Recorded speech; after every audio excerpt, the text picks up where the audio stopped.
All right, hello, Caveman. Hope you guys are doing great today. Today I'm here with Mr. Daniel Phelan. He is one of the original founders of the Caveman, Yep. and year one you competed because we all did, right? We didn't know Everyone what we were competed. doing. Yeah, except for Matt. We were like calling as many people as we could. Hey, just come play with us in this thing called the Running and Caveman. competing at the same time. Yeah. And then year two, you did what? You were Year two, I took Matt's role this past year, which was kind of director of operations. okay. And then we had Casey Jones. He was director of competition. And then this past year, I got the chance. Matt stepped up, did director of operations, and I got to compete. So that was a hell of a lot of fun. Sweet.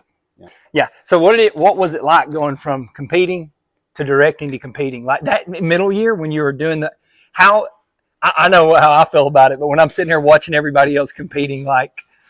So I mean, that's kind of, there's a totally different race that you're running when you're running the thing than when you're actually competing. Honestly, it's a hell of a lot more fun to compete. Yeah. Amen. So I had a lot of fun this past year, and grateful that Matt, Caleb, you and Casey were able to step in. Yeah. That was huge help. Yeah, it was good. All right, so brief history of the Caveman. Why? What are we doing here? Like, how did this get started? Why did we come up with this? Yeah. Caveman is not a new concept by any means. You see that in the lives of Elijah, David, even guys like Gideon, right?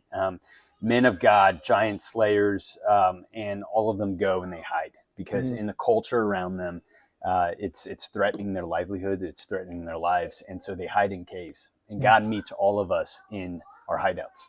And he calls us out of our carefully crafted caves to mold and shape us into the character of the sons that he wants. And so the Caveman Combine is really an inception of the brotherhood that you, Matt, and I have shared and that God has infused in our community, and then wanting that to continue to ripple out into our lives and brotherhood around us. That's good. All right, so you kind of answered this a little bit, but I want to press into it a little bit more. Like, why another ministry? Why another paraministry of the church? Like, what are okay?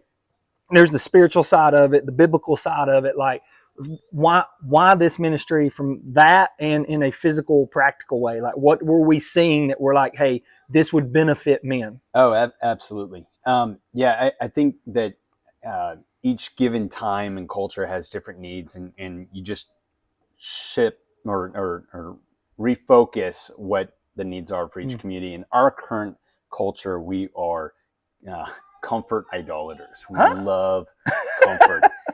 AC, we don't have competition that was left, and if we did sports in high school and college, and there's not a lot of things that we do to bring in deliberate discomfort. And so and we talk about that a lot throughout the Caveman, is inserting deliberate discomfort into your life, because it's only through discomfort that you can build the character that's a necessity for you to be a man. All right, so there's a couple pillars here, right? Yeah. There's the pillars of the Caveman, then we have these pillars of the weekend. Let's start with the pillars of the Caveman. Like, what are those? Yeah, so the character attributes that we have just seen exemplified in the character and nature of Christ, and then throughout the men of our personal lives, and certainly the men that we find in the Word of God. It said a man resists passivity, that he accepts responsibility over his life, and he leads courageously. And there's this fourth one that I also see. I can see men that do those three, but this fourth one is he lives a life of hoping in the great reward, right? So he's not in his 60s retirement age, right? Yeah. He's been a man of honor, but he's kind of depressed, right? No, that's not a man. Like, my years are over; they're behind me. I'm done. No, he's looking forward to his life, continuing on into the new kingdom. And that propels everything that he does. Man, I think that's so needed. Like, for men to understand the stages of life, right? There's stages, and you are needed in every stage, right? And I think that's an important concept. All right, so we go to the pillars of the Combine, the weekend, right? What is that? Yeah, so what we've done with the weekend is we've kind of compact probably like a lifetime of challenges and skill sets into this race/marathon of a weekend. So the first one starts off with the Combine itself.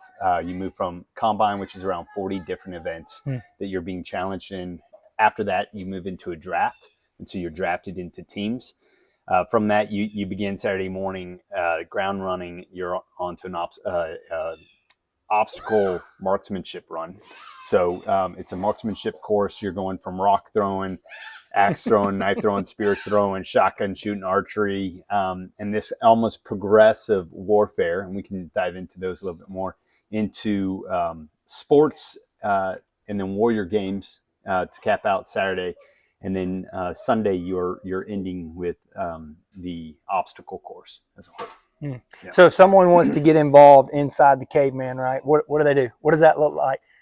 How do they sign up? When is it? Like, Yeah. So we right now we do one Caveman every single year. It's the first weekend of May, so right before Mother's Day weekend. And you go on to cavemancombine.com, sign up, and start training because you're going to need it.